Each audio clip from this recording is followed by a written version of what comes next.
ముందుగల మన తొలి వెలుగు ప్రేక్షకులందరికీ నమస్తే. ఇవాళ తారక రాముడు వాయుమన్న ముచ్చట చెప్పుకొచ్చిండులా. ఏం ముచ్చట చెప్తుందంటే, సీఎం రేవంత్ రెడ్డికి జరనన్న సిగ్గు లజ్జ ఉంటే బకెట్ నీళ్ళల్లో మునిగి ఆత్మహత్య చేసుకోవాలని చెప్పిండు. కొడుక బకెట్ నీళ్ళలో మునిగి ఆత్మహత్య చేసుకుంటాడే శరంగాల్లోడు. అయితే సిగ్గు లేదు శరం లేదు కాబట్టి బతుకుతుండు. ఇంకేమంటుండు, సిగ్గు శరం అనేది ఏమి లేదు కాబట్టికనే జనాలు ఎంత తిట్టినా కానీ ఇంకా తుడుచుకొని పోతుండు. ఇంకేమంటుండు, రేవంత్ రెడ్డి లాగా మేము లేకి పనులు ఏం చేయలేదని అంటుండు. అబ్బా, లేకి పనుల గురించి మాట్లాడాలంటే కేటీఆరే కావచ్చులా. ఎన్ని లేకి హామీలు ఇచ్చినావు, ఎన్ని లేకి పనులు చేసినావు, ఎన్ని భూములు గుంజినావు. భూములు గుంజినాయి మొత్తం లేకి పనులు కావా? ఫోన్ ట్యాపింగ్ కేసులు చేసినాయి లేకి పనులు కావా? ఈ రేసు ఆ కార్ల పంచాయతీలో దొరికింది లేకి పనులు కావా? కాళేశ్వరం ప్రాజెక్టు పేరు మీద 1,00,000 కోట్లు మింగింది లేకి పనులు కావా? హీరోయిన్ల ఫోన్లు ట్యాపింగ్ చేసిన లేకి పనులు కావా? సొంతం నీ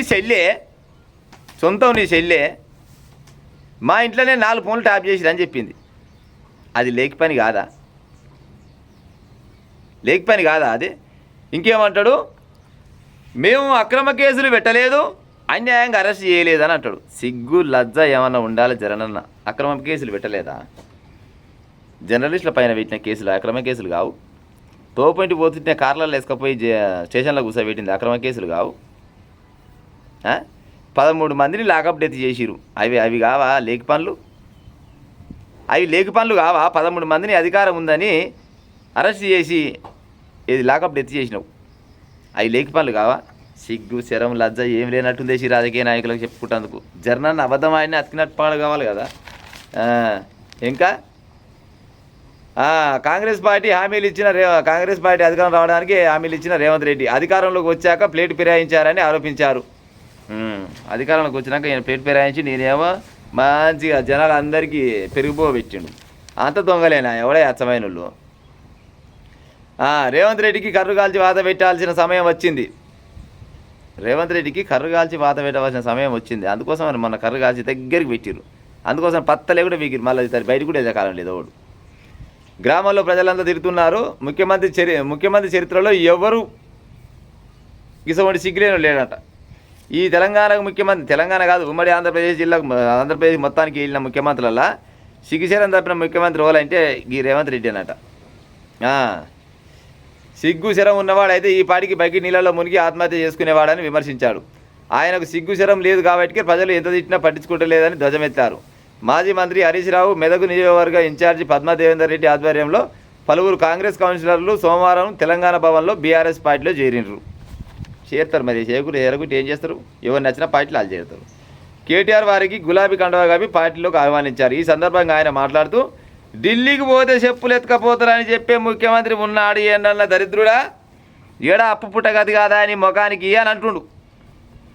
చెప్తారా ఓడల్లా ఈ ముచ్చట బయట దాచుకొని పెట్టుకోవాలి. కానీ అంటే ఇప్పుడు రేవంత్ రెడ్డి ముచ్చట సరే, రేవంత్ రెడ్డి గురించి రేవంత్ రెడ్డి కోసం మాట్లాడుతున్నట్టు కాదు, కానీ వాస్తవం మాట్లాడుకుందాం. రేవంత్ రెడ్డి అన్న ముచ్చట ఏంటంటే, నేను తెలంగాణ ముఖ్యమంత్రిగా ఏనన్నా అప్పుకు పోతే తెలంగాణ ముఖ్యమంత్రి వచ్చిండయ్యా అమ్మ వద్దని దర్వాజా దగ్గర పెడుతురు అని చెప్పిండు.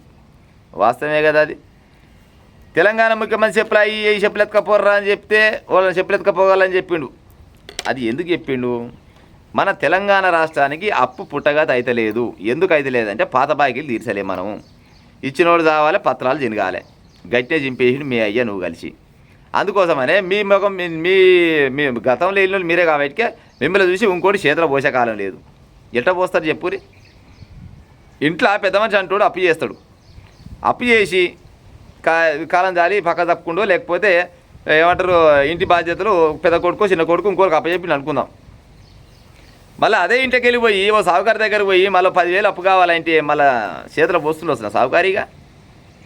మీ అయ్యేగ తెంగిపోయిండు, నీ ఇంట్లో లేక తెంగిర్రా నాయన. మీకు మళ్ళీ మీ కోడి ఇస్తాడు, నీ ఇల్లు పేరు చెప్తే పాడైపోను ఓడు బుచ్చం పెట్టే కాలం లేదు. మీరు వెళ్ళిపోరు అంటారా అనరా? మరి దానికి కారణం ఓడు. ఫస్ట్ మీ అయ్య చేతిలో పెట్టిన తెలంగాణ రాష్ట్రాన్ని అప్పలపాలు చేసింది మీ అయ్య, మీరు కాదా? మరి అప్పులున్నోనికి మళ్ళీ అప్పులెట్టించి పాడవుతారు.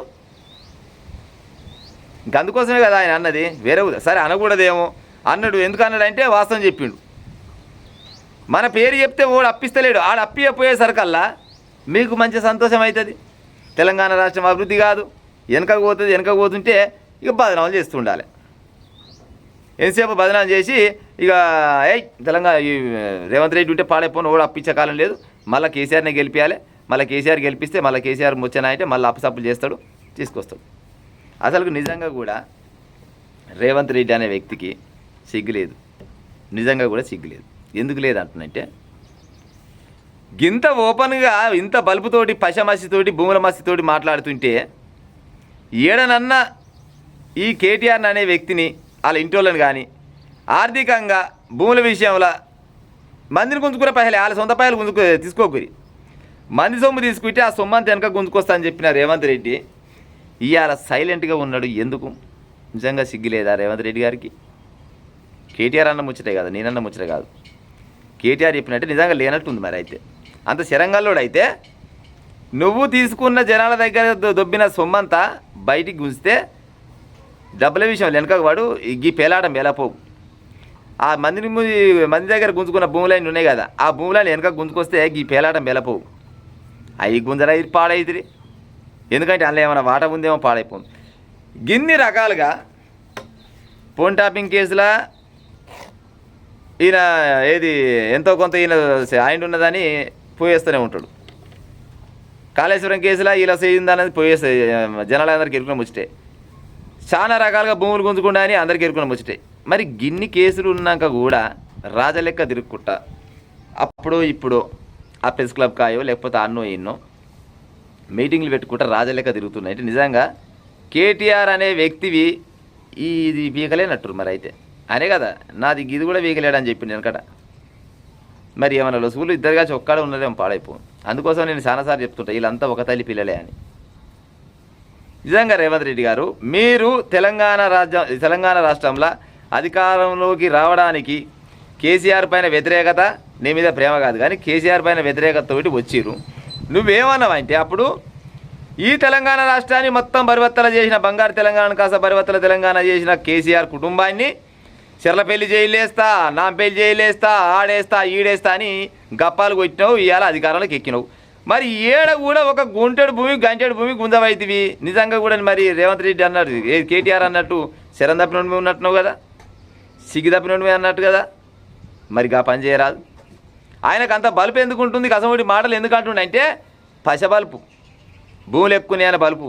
అవి గుంజే ఉపాయం చేస్తే అరే చెప్పినట్టు అమ్మాయి రేవంత్ రెడ్డి అమ్మ నా ఎమ్మడి పడుతుంటాడు, ఆయన నేను తప్పులు చేసినాను ఒప్పుకునే కాలం ఉంటుంది. కానీ లేకపోతే గింతే సంగతులు. సొంతం చెల్లె చెప్పింది మా ఇంట్లో 4 ఫోన్లు ట్యాప్ చేసిరని చెప్పింది. మరి ఇంత లేకోడు ఏడ ఉన్నాడు పాడైపోను. బకెట్ నీళ్ళలో దుంగి సాగు అంటాడు, ఆత్మహత్య చేసుకో అంటాడు. సిగ్గుశరం తప్పినోడు జనాలలో ఎందుకు తిరుగుతున్నాడు, జనాలు మొత్తం దిట్టకాలం వచ్చిందని చెప్పబట్టిండు. సిగ్గులేనోడు అని ఓపెన్గానే అనబట్టే, లేకోని అనబట్టే. ఇంకంతకంటే ఇంకేమన్నా కానీ నిజంగా నీకు పాడైపోను. శరం పేగు లేనట్టు, అన్ని పేగులు ఉన్నాయి కానీ శరం పేగు లేనట్టుంది రేవంత్ రెడ్డికి. ఉన్నది ప్రజలారా, ఉంటే శరం పేగు గల్లోడైతే ఈ టైం కాలం లోపడేసు కదా. ఎన్ని కేసులు ఉన్నాయి రేవంత్ రెడ్డి ఇప్పుడు కేటీఆర్ని వేయాలంటే బొచ్చడి కేసులు. 53-55 కోట్ల రూపాయలు ఏది కాంగ్రెస్ పంచాలు కొని విదేశాలకు పెట్టిరాలే. మరి ఎట్లా పెట్టొచ్చినామంటే అది బ్యాంకు అని తెలియపాయ, గవర్నమెంట్కి తెలియపాయ, మంత్రులకు తెలియపాయ, ఎమ్మెల్యేలకు తెలియపాయ, ఎవరికి తెలియపాయ. అది ఎందుకు చేసినామంటే తెలంగాణ అభివృద్ధి కోసం. ఏడా అభివృద్ధి చెందిందంటే వాళ్ళ ఇంటి అభివృద్ధి తప్పితే ఇంకేమైనా అభివృద్ధి చెందిందా? ఏడ చెందదు.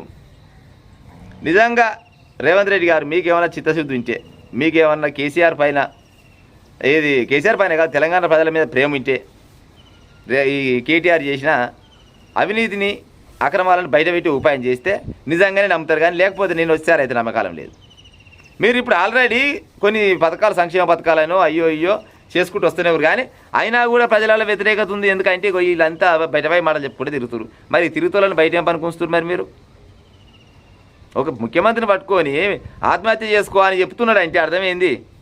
నిజంగానే మరి నువ్వు ఆత్మహత్యకు అర్హునివే ఉన్నట్టు నువ్వు పాడైపోను. మరి ఏమెక్కడ చేసుకుంటలేవు. మరి ఆ బకెట్ నీళ్ళలో అంటాం మునుగు. మరి బకెట్ నీళ్ళలో సరిపోతాయా లేకపోతే డ్రమ్ నీళ్ళు తెచ్చుకుంటాం మనకు తెలియదు. కానీ ఎన్ని రకాలుగా ప్రభాకర్ రావు కేసులో ఎక్కడ ఏం చేస్తీవి, కాళేశ్వరం కేసులో ఏం చేస్తీవి, భూముల విషయంలో ఏం చేస్తీవి, అదేంటి ఔటర్ రింగ్ రోడ్ పంచాయతీ అవి ఏం చేస్తీవి, ఇవన్నీ 7 వాడబెట్టి ఎల్లమ్మకొక్క పొద్దు ఉన్నట్టు 7 పంచాయతీలు ఆయనే పెట్టి గాంధీర మాటలు అంటుంటే జర్నన్న శరం పేగలేనట్టుంది ఏమే పాడైపోయిన రేవంత్ రెడ్డికి. ప్రజలారా నేను చెప్పిన అబద్ధం అయితే చాలా కామెంట్ రూపకంగా చెప్పి ఉంటా. మరిగా లేకి తప్పినోడు అంట, లేకి తప్పినోడు మరి ఆయమన్నోడు ఏమో పాడైపోను.